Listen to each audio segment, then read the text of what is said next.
அனைவருக்கும் வணக்கம். மேசராசிக்காரர்களுக்கு 9 மற்றும் 12ஆம் இடத்தின் அதிபதியாக இருக்கக்கூடிய குரு பகவான் மிகவும் வலுவாக ஜென்ம ராசியை விட்டு விலக இருக்கிறாருங்க. தனஸ்தானம் என்று சொல்லக்கூடிய 2ஆம் இடத்திற்குள் நுழைய இருக்கிறார். எனவே இனிமேல் தான் மெயின் பிக்சரே நம்ம ராசிக்கு இப்படி ஒரு அதிர்ஷ்டமாக பல்வேறு விதமான நன்மைகள் நிறைந்து கிடைப்பதற்கான வாய்ப்பும் யோகமும் எந்தெந்த விஷயங்கள்ல மிகவும் அபரிவிதமாக கிடைக்க போகிறது குரு பயிற்சி 2024-25ஆம் ஆண்டுகளில் என்பதை சற்று விரிவாக பார்க்கலாம். முழு சுபகிரகமாக இருக்கக்கூடிய குரு பொதுவாக ஜென்மராசியில் சஞ்சரிப்பது அவ்வளவு சாதகமான ஒரு அமைப்பாக பார்க்க முடியாது. ராசிக்கு நட்பு கிரகமாக இருக்கக்கூடிய அவர் மிக வலுவாக ஜென்மராசியை விட்டு தனஸ்தானத்தில் நுழைவது மட்டுமல்லாது மிகவும் வலுவாக 6, 8, 10 ஆகிய இடங்களை குரு பகவான் மிகவும் வலுவாக பார்க்கிறார். ருணரோக சத்ருஸ்தானம், அஷ்டமஸ்தானம் மற்றும் கர்மஸ்தானத்தை வலுப்படுத்துகிறாருங்க. எனவே எண்ணிலடங்காத அதிர்ஷ்ட யோக வாய்ப்புகளை மேசராசிக்காரர்கள் பெறுவதற்கான வாய்ப்பு உண்டு என்பதை தெளிவாக உறுதிப்படுத்துகிறார். பொதுவாக குருவை பொறுத்தவரைக்கும் 2024-25 குரு பெயர்ச்சி ராசிக்கு இப்படி ஒரு அதிர்ஷ்டமா இனிமேல் தான் மெயின் பிக்சரே என்று சொல்லக்கூடிய வகையில் பல மாறுதல்களை ஏற்படுத்துகின்றன. ஏனென்றால் முழு உபகிரகமாக இருக்கக்கூடிய குரு தனது பகை கிரகமாக கருதக்கூடிய சுக்கிரனின் ஆட்சி வீட்டில் நுழைகிறார். குருவின் பார்வையில் தான் சுக்கிரன் பகை கிரகமாக பார்க்கப்படுகிறார். ஆனால் சுக்கிரனின் பார்வையில் சுக்கிரன் குருவை தன்னுடைய குருவாக தான் பார்க்கிறார். தனது சமபலம் வாய்ந்த ஒருவராக தான் பார்க்கிறார். எனவேதான் இந்த குரு பயிற்சி ஒரு மிக முக்கியமான ஒன்றாகவும் நம்ம ராசிக்கு இப்படி ஒரு அதிர்ஷ்டமா என்று வியக்கக்கூடிய வகையில் பல மாறுதல்கள் கிடைப்பதற்கான வாய்ப்பும் உருவாகிறது. அதிலும் குறிப்பாக குரு பார்க்கின் கோடி நன்மை என்று சொல்வார்கள். அப்படிப்பட்ட குரு பகவானுடைய சிறப்பு பார்வை பல்வேறு இடங்களை வலுப்படுத்துவதால் அபரிவிதமான யோகம் நிச்சயமாக உண்டு. நவகிரகங்களிலே குரு, சனி மற்றும் செவ்வாய்க்கு மட்டும்தான் இது போன்ற சிறப்பு பார்வை உண்டு. அதிலும் குரு பகவானுடைய சுப பார்வை என்பது பல்வேறு வகையான சிக்கல்களை விலக்கி கோடி நன்மை நிறைந்து கொடுக்கக்கூடிய ஒரு அற்புதமான பார்வையாக பார்க்கப்படுகிறது. என்றால் குரு பார்வையால் கோடி நன்மை கிடைக்கும் என்று சொல்லக்கூடிய வகையில் நவ கிரகங்களிலே மிக குறுகிய காலகட்ட சஞ்சார அமைப்பு கொண்டவர் என்றால் நிச்சயமாக அது சந்திரன் மட்டும்தான். மிக நீண்ட தூரத்தை பயணமாக கொண்டவர் சனி பகவான். ஒரு ஆண்டிற்கு ஒரு முறை தன்னுடைய ராசியை ஒரு ராசியிலிருந்து மற்றொரு ராசிக்கு மாற்றுகிறார். இந்த தருணம் மேச ராசியிலிருந்து ரிஷப ராசிக்குள் நுழைகிறார்.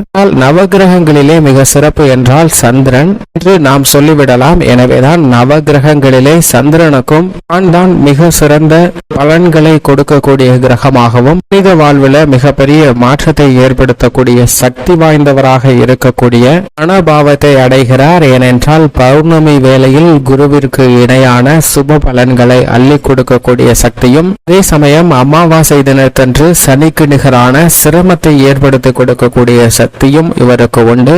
கன்னட காலத்தை குறிப்பிடுவதில் மிகப்பெரிய அளவுல பங்கு வகிக்கிறாருங்க சந்திரன். எனவேதான் சந்திரனுக்கு எந்த ஒரு உயிராக இருந்தாலும் அதனுடைய ஜாதகத்தை பலன்களை என்னால் மட்டும்தான் துல்லியமாக கணிக்க முடியும் என்ற ஒரு அகந்தையும் வந்து விடுகிறது. மற்ற கிரகங்களை பார்த்து நீங்கள் என்னதான் பலன் கொடுத்தாலும் ஒருவருடைய வாழ்க்கை இப்படிதான் என்று என்னால் துல்லியமாக சொல்லிவிட முடியும் என்று சவால் விடுகிறார். இதை பார்த்த குரு மற்ற கிரகங்களை கேட்க மற்ற கிரகங்கள் ஓரளவிற்கு சரி சந்திரன் சொல்லுவது அப்படியே விட்டுடுங்க, அவரே சிறந்த பலன் கொடுக்கிறவரா இருக்கட்டும் அப்படின்னு பல கிரக நிலைகள் ஏற்றுக்கொள்கின்றன. ஆனால் குரு இதுல எனக்கு ஒரு சந்தேகம் இருக்கு, நீ தெளிவுபடுத்திட்டீங்கன்னா நானும் ஏத்துக்கிறேன் அப்படின்னு குரு சொல்றாரு. சரி உங்களுடைய சந்தேகத்தை கேளுங்க, நான் அதை நிவர்த்தி பண்ணி சக்தி வாய்ந்தவன் என்று நான் நிரூபிக்கிறேன் அப்படின்னு சந்திரன் சொல்ல உடனே குரு ஜாதகம் ஒன்றை எடுத்து கொடுத்து ஜாதகத்தினுடைய பலனை துல்லியமாக கணக்கிட்டு சொல்லு என்று சந்திரனை கேட்கிறார். சந்திரனும் அந்த ஜாதகத்தை வாங்கி நவகிரகங்களின் அமைப்பையும் அலசி ஆராய்ந்து பார்த்து ஜாதகத்தினுடைய பலனை தெரிவிக்கிறார். அதிலும் ஜாதகத்தில் பிறந்த குழந்தை தனது ஒரு வயது முடிவதும் போது தொட்டிலில் உறங்கி கொண்டிருக்கக்கூடிய வேளையில் இந்த தொட்டில் மேல் வரக்கூடிய ஒரு பாம்பு இந்த குழந்தையை கடித்து விடும். அந்த குழந்தையை கடித்து விட்டதால் இந்த குழந்தையின் உயிரானது பிரிந்துவிடும். அதே போன்று தொட்டிலில் உள்ள கம்பியில் வெளியேற முடியாமல் சிக்கி இந்த பாம்பு என்ற ஜீவராசியும் மடியக்கூடிய ஒரு தருணமாக பார்க்கப்படுகிறது. ஜாதகத்தின்படி 2 உயிர்கள் பிரிய போகின்றன என்று சந்திரன் தெரிவிக்கிறார். மனிதர்கள் மட்டுமல்ல, அனைத்து ஜீவராசிகளுக்கும் உள்ள பலனை மிக தெளிவாக எடுத்துரைக்கிறாருங்க. சரி, நடக்கிறதா என்று பார்ப்போம் என்று குரு மற்றும் சந்திரன் இருவரும் பொறுமையாக காத்து கொண்டிருக்கின்றன. பல மாதங்கள் உருண்டோடி அந்த 1 வருடம் நிறைவடையக்கூடிய தருணத்திற்கு அந்த குழந்தை வந்து விடுகிறது. அப்போது சந்திரன் நேரடியாக குருவிடம் வந்து, இன்னும் இந்த 1 வருடம் முடிவதற்கும் அந்த குழந்தை இருப்பதற்கும் இன்னும் 10 நிமிடங்களே இருக்கின்றன. பாருங்கள், நாம் இருவரும் சென்று கணித்தது சரியாக நடைபெறுகிறதா, நிச்சயமாக உள்ளதா என்பதை பார்க்கலாம் என்று சந்திரன் குருவை கூப்பிடுகிறார். ஆனால் குருவோ அதற்கு மறுப்பு தெரிவிக்கிறார். ஏனென்றால், அப்பா, ஒரு நல்ல சுப நிகழ்வாக இருந்தா ரொம்ப மகிழ்ச்சியா போய் பார்க்கலாம், நீனோ இன்னும் 10 நிமிஷத்துல அந்த குழந்தை இறந்து போக போகுது அப்படின்னு சொல்ற, அதனால நான் வரல, என்ன நடக்குதுன்னு நீனே போய் பார்த்துட்டு வந்து என்கிட்ட சொல்லுப்பா அப்படின்னு சொல்லி குரு சொல்ல, சந்திரன் அதற்கு விடாப்பிடியா அடம்பிடிக்கிறாரு. மற்ற கிரக நிலைகள் என்னை வலுவானவன், சக்தி வாய்ந்தவன் என்று ஏற்றுக்கொண்டு விட்டனர். ஆனால் நீங்கள் மட்டும்தான் என்னை கருத்தும் சந்தேகத்தையும் தெரிவித்து ஒரு பரீட்சையும் இப்படி ஏற்படுத்திருக்கீங்க, அதனால நீங்க வந்தாதான் நான் போவேன் அப்படின்னு சந்திரன் ரொம்பவே அடம் பிடிக்கிறாருங்க குரு கிட்ட. உடனே குரு, என்னப்பா இவ்வளவு தொல்லை பண்றியே, சரி நான் வரேன் அப்படின்னு சொல்லி குரு சந்திரன் இருவரும் இணைந்து அந்த குழந்தை தூங்கி கொண்டிருக்கக்கூடிய அந்த தொட்டில் மற்றும் அந்த பாம்பு என்ன பண்ணுகிறது என்பதை பார்ப்பதற்காக அந்த இடத்திற்கு செல்கின்றனர். மிகப்பெரிய மரத்தின் மீது இந்த பாம்பு ஒரு மரக்கிளையில் ஒரு மாடி மீது விழுகிறது. அந்த மாடியிலிருந்து குழாய் வழியே இறங்கிய பாம்பு வீட்டின் ஜன்னல் வழியாகவும் இணைப்புக்காக பொருத்தப்பட்டிருந்த இணைப்பு வழியாகவும் அந்த குழந்தை தூங்கி கொண்டிருக்கக்கூடிய இந்த தொட்டிலுக்கு மேலே வந்து விடுகிறது. அந்த குழந்தை தூங்க வைத்துக் கொண்டிருக்கக்கூடிய தொட்டில் சேலையில் கட்டப்பட்டிருக்கிறது. அந்த சேலைக்கு உயரம் பத்தவில்லை என்று ஒரு இரும்பு கம்பியும் இடத்தில் மாட்டி விடப்பட்டிருக்கு. இப்ப அந்த இடத்துக்கு சரியா அந்த பாம்பு வந்துருச்சு. இன்னும் 2 நிமிடங்களே இருக்கு. இந்த பாம்பு அந்த கம்பிக்கு முகாமையில் வந்து கம்பி மேல ஏறி குழந்தை தூங்கி கொண்டிருக்கக்கூடிய அந்த சேலையின் நுனியை அடைந்து விடுகிறது. அடைந்து விடும் போது குழந்தை சேலை நுனியை பார்க்கும் போது ஏதோ விளையாட்டு ஜாமான் செய்வது போன்று தெரிய அந்த குழந்தை பார்த்து சிரித்து கொண்டே அந்த பாம்பிடம் விளையாடி கொண்டிருக்கிறது. இதை பார்த்து சந்திரன் தெரிவிக்கிறார், தான் இன்னும் சிறிது நேரம் செய்வதற்குள் இறக்க போகிறோமோ என்ற பயமே இல்லாமல் அந்த குழந்தை சிரித்து விளையாடி கொண்டு மகிழ்ச்சியோடு இருக்கிறது பாருங்கள் என்று குருவிடம் சொல்கிறார். குருவோ, ஆமா, அந்த குழந்தை ரொம்ப மகிழ்ச்சியா இருக்கு அப்படிங்கிறத சொல்லியிருக்கார். மட்டும் இல்லாம இந்த குழந்தை தன்னுடைய வாழ்நாள் முழுவதும் மகிழ்ச்சியாக இருக்கணும் அப்படின்னு நான் நினைக்கிறேன் அப்படிங்கிறதையும் சொல்றார். சந்திரனுக்கோ கோபம் வந்துருது. இன்னும் 1 நிமிடத்திற்குள் அந்த குழந்தை இறக்க போகுது. பாம்பு அந்த இடத்துக்கு வந்த உடனே குழந்தையை தீண்டி விட்டு அது மேலே ஏறும்போது அந்த கம்பி வழியா மாட்டி அதுவும் தன்னுடைய உயிரை பிரிய போகிறது அப்படிங்கிறத சந்திரன் தெரிவிக்க, இதை பார்ப்போம் என்று குரு அங்க பார்க்கிறாருங்க. பார்த்தால் பாம்பு அந்த சேலை அருகாமையில் வந்தது. பேசி இன்னும் சில வினாடிகள் இருக்கும் போது அது திரும்பி செவுத்தின் பக்கவாட்டில் இருக்கக்கூடிய ஒரு ஓட்டைக்குள் நுழைந்து வெளியே தான் வசித்த மரத்தின் மீது ஏறி வெளியே சென்று விடுகிறது. இதை பார்த்த சந்திரனுக்கு ஒரு பேரதிர்ச்சியாக இருக்கிறது. என்னடா, நம்ம இவ்வளவு கஷ்டப்பட்டு துல்லியமா கணிச்சோம், ஆனா இந்த குழந்தையும் இறக்கல, அந்த பாம்பும் இறக்கலையே, எப்படி இந்த 2 நிகழ்வுகளும் தவறாக முடிந்தது என்று சிந்தித்து சந்திரன் அந்த ஜாதகத்தை மீண்டும் எடுத்து வந்து ஆராய்ந்து பார்க்கிறார். எல்லா கட்டங்களும் சரியாக தானே இருக்கிறது. நவகிரகங்களின் அமைப்பும் சரியான முறையில் இந்த குழந்தையின் ஆயுள் காலம் முடியக்கூடிய அமைப்பை தான் காட்டுகிறது. இதில் குரு பார்வை கூட இல்லையே, இப்படி இருக்க எப்படி இந்த குழந்தை தப்பித்தது என்று குருவிடம் கேட்க, குரு மறுமொழியாக என்ன சொன்னாய் என்று கேட்கிறார் சந்திரனிடம். குரு பார்வை கூட இல்லையே, எப்படி இந்த குழந்தை பிழைத்தது என்று கேட்கிறார் சந்திரன். குரு, நீ கேட்ட கேள்வியிலே பதில் உள்ளது என்று சொல்கிறார்.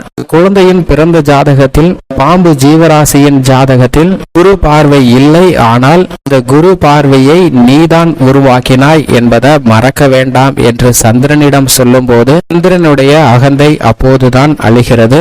மட்டுமல்லாது சந்திரன் குரு இணைந்து குரு சந்திர யோகத்தையும் மிகப்பெரிய அளவுல சக்தி வாய்ந்ததாக கொடுக்கக்கூடிய ஒரு சிறப்பான அம்சமாகவும் ஜோதிடத்தின் வழியாக பார்க்கப்படுகிறது. இதுதான் இந்த குரு பயிற்சியில் குரு சந்திர யோகம், குரு சுக்கிர யோகம், குரு சுக்கிர மங்கள யோகம் என பல யோகங்கள் நிறைந்திருந்தாலும் குரு சந்திர யோகம் என்பது மிக பெரிய அளவில் ஏற்படக்கூடிய இன்னல்களை கூட விலக்கி மகிழ்ச்சியை ஏற்படுத்தும். எனவேதான் குரு பார்க்கின் கோடி நன்மை என்று சொல்லப்படுகிறது. இப்படிப்பட்ட முழு சுபகிரகமாக இருக்கக்கூடிய குரு பகவான் ஒருவருடைய ஜாதக அமைப்பில் 2, 4, 5, 7, 9 மற்றும் 11 ஆகிய இடங்கள்ல அபரிவிதமான செல்வ செழிப்பையும் முன்னேற்றத்தையும் அள்ளி கொடுப்பாருங்க.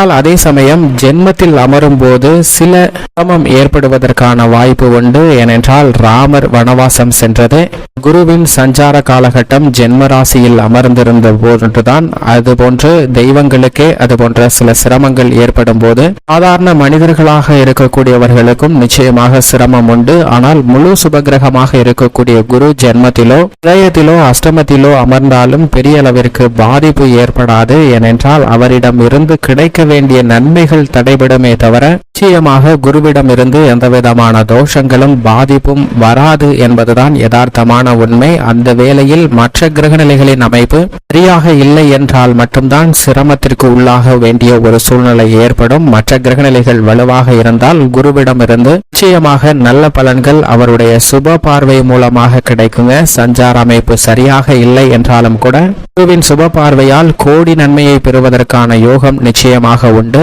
மட்டுமல்லாது குருவின் நட்பு கிரகமாக சூரியன், சந்திரன், செவ்வாய் போன்ற கிரகநிலைகளும், சமகிரகமாக சனி, ராகு, கேது போன்ற கிரகமும், பகை கிரகமாக புதன், சுக்கிரன் ஆகிய 2 கிரகநிலைகளும் இருக்கின்றன. இருந்தாலும் கூட புதனும் சுக்கிரனும் குருவை தனது சமகிரகமாக பார்க்கின்றன. எனவேதான் நவ கிரகங்களிலே பகை கிரகம் இல்லாத ஒரே கிரகம் என்றால் அது நிச்சயமாக குரு மட்டும்தான். இவைதான் வானியல்களின் அரசன் என்று சொல்லப்படுகிறாருங்க. மனித வாழ்வுல எதிர்பாராத சிறப்பான வளர்ச்சியும் முன்னேற்றத்தையும் நேர்வழியில் உண்டாக்கி கொடுக்கக்கூடிய சக்தி வாய்ந்தவராக இருப்பவர் குரு மட்டும்தான். அவரது ஆட்சி வீடாக தனுசு, மீனமும், ஏற்ற வீடாக மகர ராசியும், உச்ச வீடாக கடகராசியும் பார்க்கப்படுதுங்க. இப்படி குரு தனது நட்பு வீடான மேசராசியிலிருந்து பகை கிரகமான சுக்கிரனின் ஆட்சி வீட்டிற்குள் நுழைந்தாலும் மிகப்பெரிய அளவுல அதிரடியான மாற்றத்தை ஏற்படுத்தி கொடுக்க போகிறார். இப்படி குருவின் சஞ்சார அமைப்பு இருக்க மேசராசிக்காரர்களை பொறுத்த வரைக்கும் குடும்பஸ்தானம், தனஸ்தானம், வாக்குஸ்தானம் என்று சொல்லக்கூடிய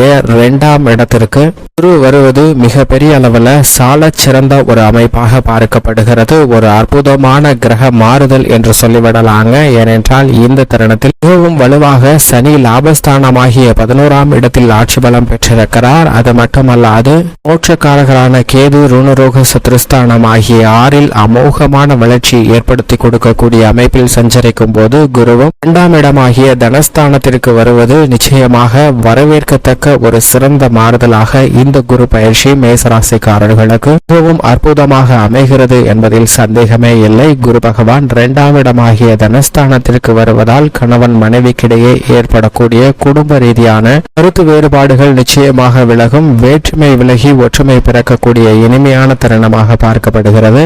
ராகுவாக இருந்தாலும் கூட இந்த தருணத்தில் சுப விரயங்களை ஏற்படுத்தி கொடுக்கக்கூடிய வலுவான அமைப்பில் தனஸ்தானத்தில் நுழைந்திருக்கிறாருங்க. எனவே மன நிம்மதி அதிகரிக்கும். குடும்ப ரீதியான பிரச்சனைகள் வெகுவளவில் குறையும். நன்கு திட்டமிட்டு சிறப்பாக குடும்ப ரீதியான பணிகளை நிர்வகிக்கக்கூடிய யோகம் உண்டு. புதிய கடன் வாங்க வேண்டிய ஒரு நிர்பந்தம் ஏற்படாது. ஏற்கனவே இருக்கக்கூடிய கடன் சார்ந்த தொல்லைகள் முற்றிலும் விலகும். ஏனென்றால் குருவின் சுப பார்வை 6ஆம் இடத்தில் கிடைக்கிறது. எனவே ஆரோக்கிய தொல்லைகள், கடன் சார்ந்த தொல்லைகள், மறைமுகமான சூழ்ச்சி, தடைகள், தாமதங்கள் அத்தனையும் தகர்த்தெறியப்படுகிறது. அது மட்டுமல்லாது 7ஆம் பார்வையாக அஷ்டமஸ்தானத்தை வலுவாக பார்க்கிறார். அஷ்டமஸ்தானம் வலுப்பெறக்கூடிய இந்த தருணத்தில் குடும்ப ரீதியாக, உத்தியோகம், தொழில் ரீதியாக ஏற்படக்கூடிய அஷ்டம பாதிப்புகள் வெகுவளவில் குறைவதோடு நல்ல முன்னேற்றம் நிறைந்து கிடைக்கக்கூடிய ஒரு சிறப்பான தருணமாக பார்க்கப்படுகிறது. எதிர்பார்க்கிறபடி பல சுப நிகழ்வுகளும், திருமணம், காதல் திருமணம் செய்வதற்கான யோகமும், 2 நாட்களாக புத்திர பாக்கியம் எதிர்பார்த்து கொண்டிருப்பவர்கள் ராசிக்காரர்களுக்கு புத்திர பாக்கியம் கிடைக்கக்கூடிய ஒரு அற்புதமான கிரக மாறுதலாக இந்த குரு பயிற்சி அமைந்திருக்கிறது என்பது நிச்சயமாக மேசராசிக்காரர்களுக்கு வரவேற்கத்தக்க ஒரு அமைப்பாக பார்க்கப்படுகிறது. அது மட்டுமல்லாது குரு 9ஆம் பார்வையாக 10ஆம் இடமான கர்மஸ்தானம், தொழில் ஸ்தானம், ஜீவனஸ்தானம் என்ற இடத்தை பார்க்கிறாருங்க.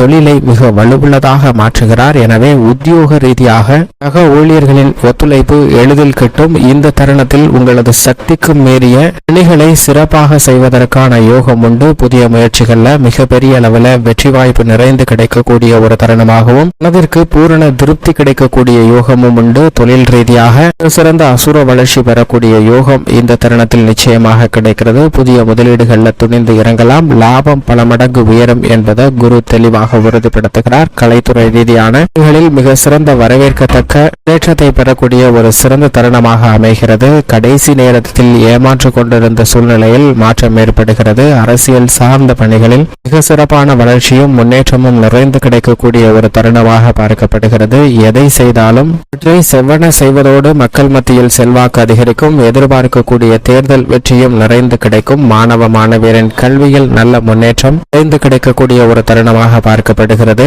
விவசாயத்துறையின் அதிபதியான செவ்வாய் சாதகமாக இருக்கிறார். புதிய நிலம், வீடு, வீட்டுமனை வாங்குதல் உட்பட பல்வேறு விதமான யோகமும் அசையும் அசையா சொத்துக்கள் வாங்குவதற்கான யோகமும் நிச்சயமாக மேசராசிக்காரர்களுக்கு கிடைக்கிறது. கால்நடை வளர்ப்பில் நல்ல முன்னேற்றம் உண்டு. பெண்மணிகளை பொறுத்தவரைக்கும் குடும்ப பிரச்சனைகள் அனைத்தையும் சமாளித்து மகிழ்ச்சி நிறைந்தவையாக மாற்றிக்கொள்வதோடு மட்டுமல்லாது உங்களுடைய சிறு முயற்சி கூட மிகப்பெரிய அளவில் யோகத்தை அள்ளி கொடுக்கக்கூடிய வகையில் அமைகிறது. மேலும் இந்த தருணத்தை நிச்சயமாக மேசராசிக்காரர்கள் மிக சிறந்த தருணமாக மாற்றிக்கொள்ள பயிற்சி துவங்கி முதல் 3 மாதத்திற்குள் ஒருமுறை ஆலங்குடி திருத்தலம் சென்று குரு பகவானை தரிசித்து வாருங்கள். நல்ல பலன் தங்களுடைய வாழ்வில் நிச்சயம் நிறைந்து கிடைக்கும் மேசராசிக்காரர்களுக்கு என்பதில் சந்தேகமே இல்லை.